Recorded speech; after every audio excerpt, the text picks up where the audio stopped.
Assalamualaikum warahmatullahi wabarakatuh. Selamat siang sahabat data dimanapun sahabat data berada.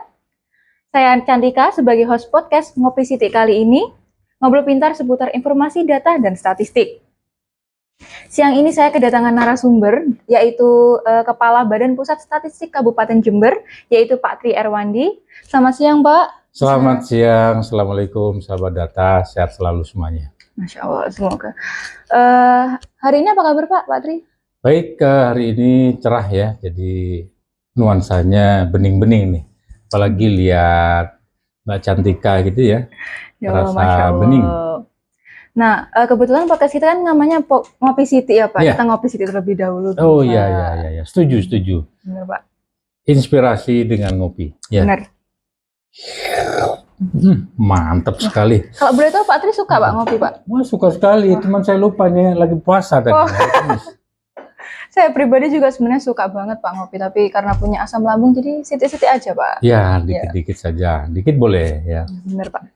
Jadi topik pada siang hari ini di podcast Ngopi Siti itu mengenai inflasi. Nah, karena kita sudah kedatangan narasumber yang terpercaya dan juga pastinya akurat ya sekali jawabannya. Kalau boleh tahu pengertian inflasi sendiri itu apa sih Pak? Kalau sahabat data belum mengetahui inflasi. Ya, inflasi itu sebetulnya menggambarkan perubahan harga ya, tingkat perubahan harga secara terus-menerus. Nah, kalau harga itu naik ya terus gitu, itu namanya inflasi. Tapi kalau harga turun, sebaliknya namanya deflasi.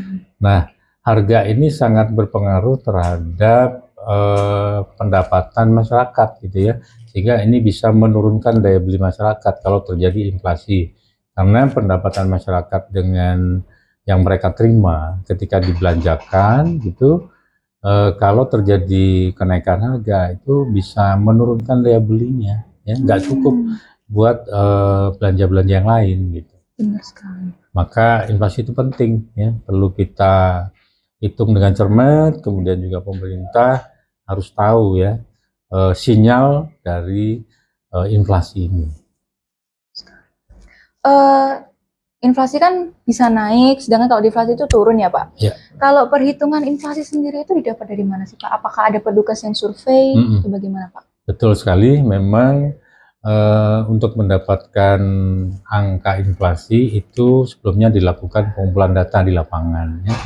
Jadi pengumpulan data di lapangan ini frekuensinya bisa mingguan, 2 mingguan, bulanan, tribulanan, bahkan tahunan.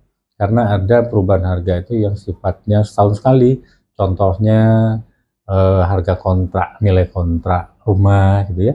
Nah, kalau Mbak Cantika kos itu kan bayar bulanan ya, 3 bulanan atau tahun. Nah itu, jadi tidak hanya satu titik di harian atau mingguan saja.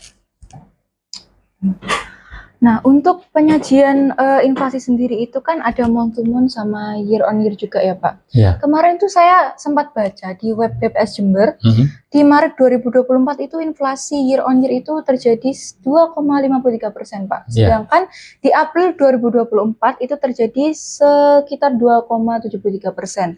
Nah, itu faktor yang mempengaruhi naiknya itu apa ya Pak kira-kira? Ya, memang inflasi ini kan disajikan dalam 3 kategori ya. Ada bulanan, ada bulan berjalan, artinya beberapa bulan yang sudah berjalan, kemudian juga ada tahunan. Nah, kalau bulanan berarti kita harus mencermati perubahan harga yang terjadi selama sebulan.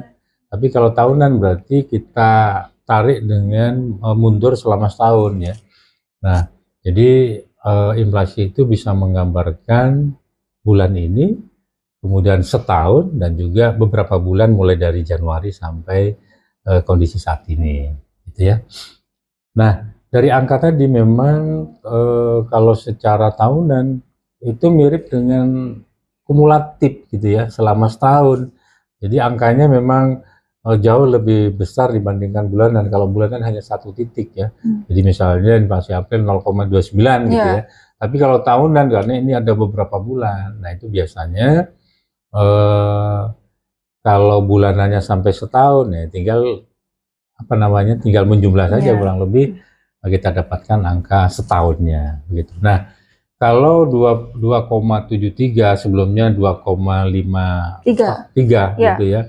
Nah, itu terjadi seakan-akan tinggi itu memang karena di bulan Aprilnya itu terjadi inflasi sebesar 0,29, 2,93 ya. Nah, sehingga menyebabkan angka tahunan juga akan bergeser naik. Nah, angka tahunan sebetulnya bisa saja turun ya. Kalau bulanannya juga turun, artinya terjadi deflasi. Gitu. Maka tadi yang menyebabkan dari 2,53 menjadi 2,73 ya. Nah, itu kenaikan sebesar 0,2 itu karena bulanan di Mei-nya naik dibandingkan bulan April. Itu. Kalau boleh tahu ya Pak, hubungan antara inflasi dengan pertumbuhan ekonomi dan tingkat kemiskinan itu apa ya Pak? Nah, hubungannya baik-baik saja. Kalau angkanya bagus gitu ya. Memang ini harus kita cermati hubungan antara pertumbuhan ekonomi, inflasi, dan tingkat kemiskinan itu saling berkaitan ya.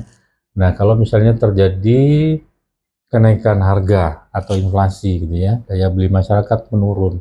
Nah, di sini mengandung arti bahwa masyarakat dalam membelanjakan pendapatannya itu ya, kalau dari sisi kemiskinan itu namanya kita harus tahu batasnya atau garis kemiskinan. Nah, itu juga karena diketahui dari pengeluaran masyarakat itu gitu. Jadi kalau masyarakat udah dia nggak sanggup ya karena terjadi inflasi, artinya daya beli turun, akhirnya apa? Miskinnya nambah. Iya Pak. Miskinnya nambah gitu ya. Nah, sebaliknya harapannya kalau masyarakat bisa membelanjakan dengan cukup dari pendapatannya dengan tingkat harga yang terjadi di lapangan itu terjangkau, mereka akan senang gitu ya. Nah, sementara pertumbuhan ekonomi yang bagus, pertumbuhan ekonomi itu harus di atas inflasinya. Nah, sementara waktu di 2022 itu terbalik. Inflasinya sampai mencapai 7,39 di posisi Desember. Sementara pertumbuhan ekonominya hanya 4,53%. Oh, bedanya jauh ya Pak? Jauh. Jadi kalau inflasinya di atas pertumbuhan ekonomi itu semu artinya. Jadi kesejahteraan masyarakat ini sebetulnya turun gitu ya.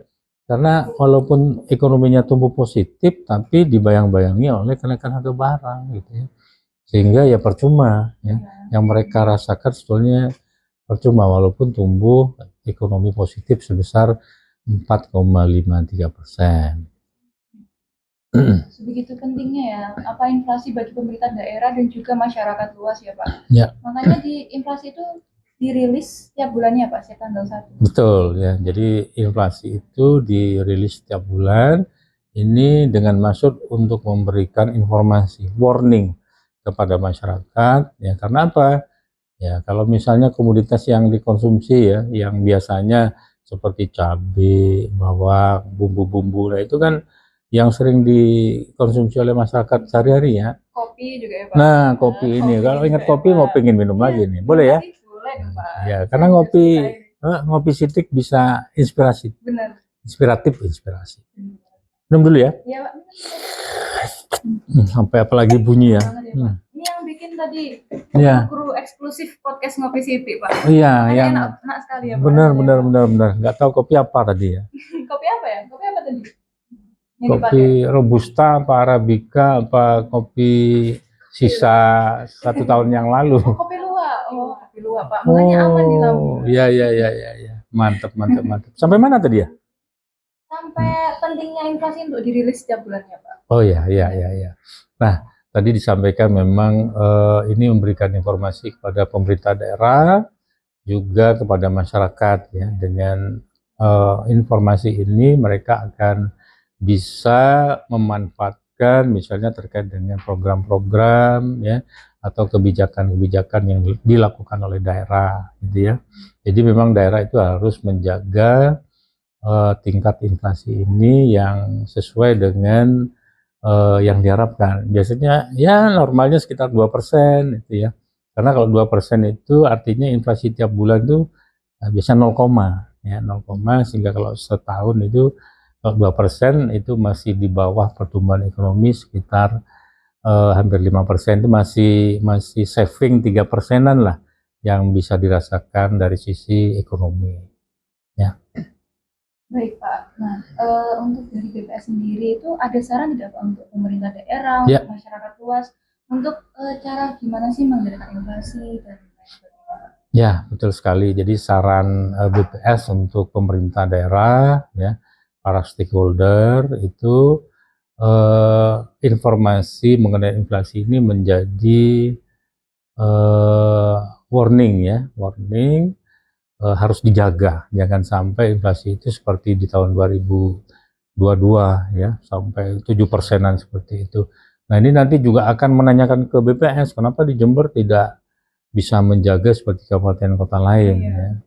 Nah itu kalau saya amati memang tim pengendali inflasi daerah atau TPID ya, itu belum berfungsi dengan baik. Artinya antar stakeholder itu belum berkoordinasi ya. Kalau misalnya terjadi inflasi sekian, nah itu harusnya ada treatment ya, harus ada intervensi supaya komoditas-komoditas yang naik itu tidak muncul lagi di bulan-bulan berikutnya atau di setiap minggunya gitu ya.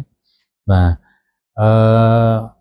setelah saya sampaikan pada pemerintah daerah, kalau nggak salah sudah melalui pertemuan Sirambu ya, ada pertemuan kecil sebagai tindak lanjut dari pertemuan di pusat ya dalam pengendalian inflasi. Sirambu ini singkatan dari sinergi kolaborasi rapat mingguan setiap Rebu. Nah itu kita duduk bersama mencermati informasi data harga yang naik ya. Tapi datanya ini yang diperoleh dari Dinas Perindustrian Perdagangan ya. Nah, karena mereka juga melakukan pendataan secara harian ya. Nah itu bisa dimanfaatkan. Sementara kalau BPS kan hanya untuk perhitungan ya. Jadi tidak boleh ada intervensi terkait dengan pendataan yang dilakukan oleh BPS gitu ya. Maka dengan sinergi dan kolaborasi tadi, nah ini lumayan membuahkan hasil dari 7,39 waktu di 2022 ini sudah kita posisinya di sekitar 2,73 ya, jadi sudah jauh. Nah ini berkat dari sinergi, koordinasi dan kolaborasi antar stakeholder. Banyak ya sarannya ya, saya malah. Tapi saran-saran itu cukup bukan cukup sih, sangat berguna malah ya Pak, karena dari yang tadi 7% itu sampai turun 2,53% itu wah tuh sekali ya. Tepuk tangan dulu. Nah, penyedia jasa kita BPS selalu ini. Nah, makanya jangan lupa selalu ingat sama ngopi sitik supaya terus terinspirasi ya. Ngopi lagi Pak? Oke. Nah ini tinggal ini tinggal sari-sarinya nih. Loh habis punya saya, tinggal ini ya, tinggal bawahnya ya. Oke. Minum ya. Ya. Wah. Enak sekali nih Tim. Pinter banget bikin kopinya ya Pak. Padahal hari Kamis saya lupa udah niat puasa ya. Oke. Sudah berjalan sekitar 10 menit lebih ya Pak kita menemani sahabat data pada podcast Ngopi Sitik kali ini. Semoga jawaban yang diberikan oleh Pak Tri Erwandi selaku Kepala BPS Kabupaten Jember bisa bermanfaat bagi sahabat data sekalian. Amin. Ya, see you on the next episode di Ngopi Sitik. Semoga sahabat data sehat selalu. Ngopi Sitik, ngobrol pintar seputar informasi data dan statistik. Oh, nggak bareng gininya. Jadi udah pegang kopi sebelum gini tadi. Oke. Semoga next episode bisa datang lagi ya Pak. Sip, kita tunggu ya. Siap. Selamat siang sahabat data. Wassalamualaikum warahmatullahi wabarakatuh. Waalaikumsalam.